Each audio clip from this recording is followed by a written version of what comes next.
भगवान शिव कैलासम में ध्यान करते हैं।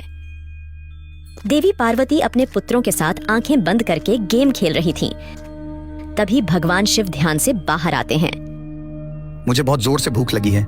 मुझे इतना जोर से भूख कभी नहीं लगा। कृपया मुझे कम से कम कुछ खाने को तो दो। मैं भूखा रहना बर्दाश्त नहीं कर सकता। भूख लगी है। ऐसा कहकर भगवान शिव जोर जोर से चिल्ला रहे थे। इसी बीच देवी पार्वती, भगवान कार्तिकेय और नंदी वहां आते हैं। पार्वती, मुझे बहुत भूख लगी है। मुझे तुरंत कुछ खाना दो। मैं भूख बर्दाश्त नहीं कर पा रहा हूँ। मैं अपनी जादू से कुछ ही क्षणों में भोजन बना दूंगी प्रभु, आप चिंता मत कीजिए। नहीं नहीं, मैं किसी जादू से बना हुआ खाना नहीं खाऊंगा। मुझे तो सिर्फ आपके हाथ का बना हुआ खाना खाना है, जो बहुत स्वादिष्ट है। पिताजी, माँ की अनुपस्थिति में आज आपको इतना भूख क्यों लग गई? देखो बेटा, मेरे पास इसका कोई उत्तर नहीं है, लेकिन मुझे अभी भूख लगी है। मेरी भूख मिटाओ। ठीक है स्वामी, मैं अभी खाना बनाकर लाती हूँ। आप लोगों को भी मेरी मदद करनी होगी बच्चों। बिल्कुल, मैं आपकी मदद करूंगा। यह कहकर देवी पार्वती विनायक और कार्तिक को रसोई में ले गईं। माँ, पहले हम ये सोचें कि किस तरह के व्यंजन बनाएं। तो चलिए खाना बनाना शुरू करते हैं। आइए बच्चों, आपके पिता के लिए परांठे, पायस, पुलिहारा बनाते हैं। चलो बच्चों, एक एक करके शुरू करें। तो देवी पार्वती खाना बनाना शुरू कर देती हैं। बच्चे भी उसकी मदद करते हैं।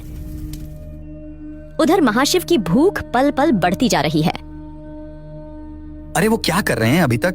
मुझे बहुत भूख लगी है, लेकिन ये अभी तक खाना नहीं लाए हैं। मुझे समझ नहीं आ रहा कि इतनी देर क्यों लगा रहा है।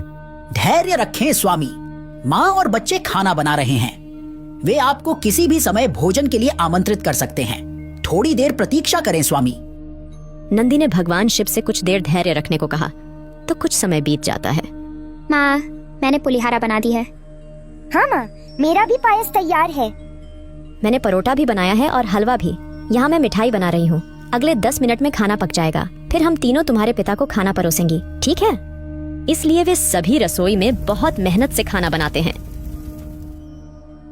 दूसरी ओर दुनिया में सदानाडु नाम का एक आदमी था। सदानाडु भगवान शिव के महान भक्त हैं। वह व्यक्ति प्रतिदिन भगवान शिव का पंच द्रव्य से अभिषेक करता था।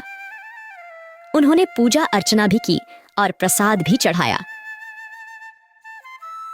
ऐसा कोई दिन नहीं गया जो सदानाडु ने किसी को खाना नहीं दिया हो। सदानाडु उस दिन भी पूजा कर रहे होंगे।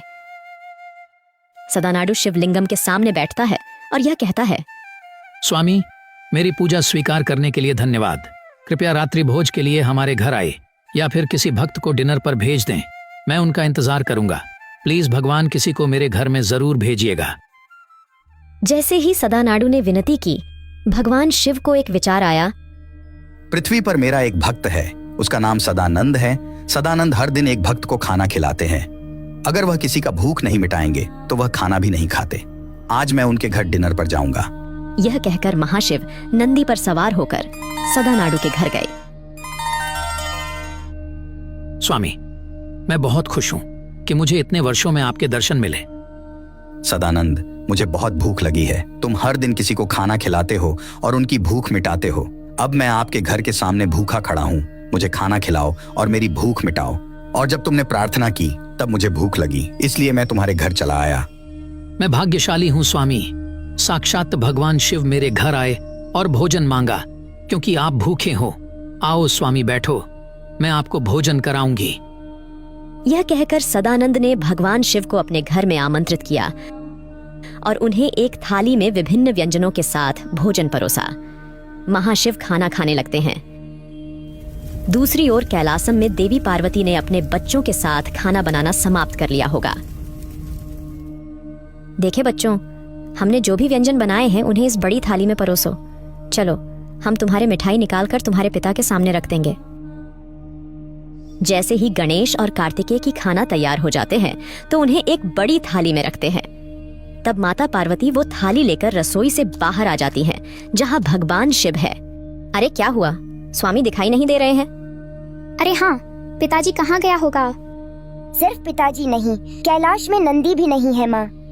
हाँ भाई, तूने सही कहा है, जिसका मतलब है कि मेरे पिता कैलासा छोड़कर कहीं चले गए। इस प्रकार देवी पार्वती अपनी आंखें बंद कर लेती हैं। जैसे ही उसने दूरदर्शिता से देखा, उसने भगवान शिव को सदानाडु के घर पर भोजन करते हुए देखा। देवी पार्वती बहुत क्रोधित हो जाती हैं। मैंने बड़ी मेहनत से खाना बनाया, सिर्फ मुझे ही नहीं बल्कि बच्चों को भी काफी संघर्ष करना पड़ा। आप भूलोक में कैसे जा सकते हैं और किसी भक्त के घर पर यह कहकर भोजन कर सकते हैं कि हमने जो भोजन बनाया है वह ज्यादा टेस्टी नहीं है। मैं जानता हूँ कि आपके भक्त सदैव हमसे अधिक प्रिय हैं। मुझे इसके लिए कभी बुरा नहीं लगा, लेकिन आज मैंने इसे इतने प्यार से और मेहनत से बनाया, स्वामी तुरंत इसे अस्वीकार कर दिया। मुझे इस बात का बहुत दुख है। पापा पर इतना गुस्सा मत हो, शांत हो जाओ। हाँ माँ, आप जानते हैं कि मेरे पिता भोला शंकर हैं, इसीलिए तो भक्त बुलाने से ही चले जाता है। लेकिन मैंने उसके लिए यह भोजन बड़े प्यार से बनाया है। मेरी सारी मेहनत बर्बाद हो गई। मैं इस कैलासम में 1 मिनट भी नहीं रुकूंगी। अब मैं पृथ्वी पर चला जाऊंगी। मुझे तुम्हारे पिता पर बहुत गुस्सा आ रही है। इस प्रकार देवी पार्वती पृथ्वी पर चली जाती हैं। विनायक और कार्तिकेय देवी पार्वती को रोकने की कोशिश करते हैं, लेकिन देवी पार्वती बहुत क्रोधित हुईं और कैलाश छोड़कर पृथ्वी पर चली गईं। भूलोक में एक साधारण स्त्री के रूप में परिवर्तित होकर एक कुटिया में तपस्या करते हुए अपना जीवन व्यतीत करती है। सदानंद, आपने मुझे जो भोजन दिया है वह बहुत तृप्तिदायक है। मेरी भूख मिटा दी। आपने मेरा सपना पूरा कर दिया। मैं यह सुनिश्चित करूंगा कि आपको न केवल इस जीवन में बल्कि अगले जीवन में भी भोजन की कमी न हो। मैं हमेशा तुम्हारी रक्षा करूंगा। यह कहकर भगवान शिव सदानाडु को वरदान देते हैं। तब भगवान शिव नंदी के साथ कैलाश चले जाते हैं। पिताजी, क्या आप यह जानते हो, अम्मा नाराज होकर कैलाश छोड़कर चली गई हैं। अरे क्यों, क्या हुआ? क्या बात है बेटा? माँ और हम दोनों भाइयों ने आपके लिए खाना बनाया था, जिसके लिए हम लोग कड़ी मेहनत की है। आपने वह भोजन न करके और किसी को न बताते हुए आप उस भक्त के घर में चली गई, वहाँ जाकर अपने भोजन किया, जिसके लिए माता को बहुत दुख हुआ। माँ बहुत दुखी थी पिताजी, इसीलिए उसने कैलासम छोड़ के चली गई। चिंता मत करो बेटो, मैं अभी जाऊंगा और तुम्हारी माँ को तुम्हारे पास ले आऊंगा। इस प्रकार भगवान शिव कैलाश से सीधे भूलोक जाते हैं। पृथ्वी पर देवी पार्वती एक साधारण स्त्री का रूप धारण करके एक छोटी सी कुटिया में तपस्या कर रही थीं। भगवान शिव वहां पर गई, फिर कुटिया के बाहर खड़े होकर यह कहते हैं, भवती भिक्षण देही। माँ, मैं भूखा हूँ, कृपया मुझे भोजन दीजिए। कृपया मुझे खाने के लिए कुछ दीजिए। उन शब्दों को सुनकर पार्वती अपने ध्यान से जाग उठी। ओहो, बाहर जो भिखारी बनकर आया वह महादेव शिव है, लेकिन उसने वह खाना ठुकरा के किसी भक्त के घर में चला गया। अब जब मैं छोड़कर चली आई तब वह यहाँ पर आकर कोई नया नाटक कर रहा है। मैं किसी भी हालत में बाहर नहीं जाऊंगी, दरवाजा नहीं खोलूंगी। यह कहकर देवी पार्वती उस कुटिया के अंदर बैठी रही। मैं जानता था कि यदि मैं पार्वती से इस प्रकार भोजन मांगूंगा तो पार्वती मुझे कभी भोजन नहीं देंगी। ऐसा कहते हुए भगवान शिव अचानक 4 साल के बच्चे के रूप में आ जाते हैं। वह झोपड़ी के बाहर खाना मांगता है और रोते हुए यह बात कहता है, माँ, मुझे बहुत भूख लगी है। माँ, आज से मैं आपकी हर बात सुनूंगा। मुझे बहुत भूख लगी है। आज से मैं आपको बताए बिना कहीं नहीं जाऊंगा। माँ, प्लीज माँ, मुझे कुछ तो खाने को दे दो। जैसे ही 4 साल के बालक भगवान शिव रोते हैं, देवी पार्वती माँ पूरी तरह पिघल जाती है। तुरंत ही वह सामान्य स्त्री रूप से मूल रूप में परिवर्तित होकर बाहर आ जाती है। वह वहां बच्चे को देखकर यह बात कहती है, प्रभु, मैं आपको छोड़कर और कहां जा सकती हूँ? आप अपने असली रूप में आ जाइए। जैसे ही पार्वती ने कहा, भगवान शिव अपने मूल रूप में बदल गए। देवी पार्वती ने अपना क्रोध पूर्णतः त्याग दिया। इसलिए भगवान शिव देवी पार्वती को कैलाश ले जाते हैं। फिर माता पार्वती द्वारा बनाए गए व्यंजनों का भोग लगाया। फिर सारा भोजन बड़े आनंद से खाएं।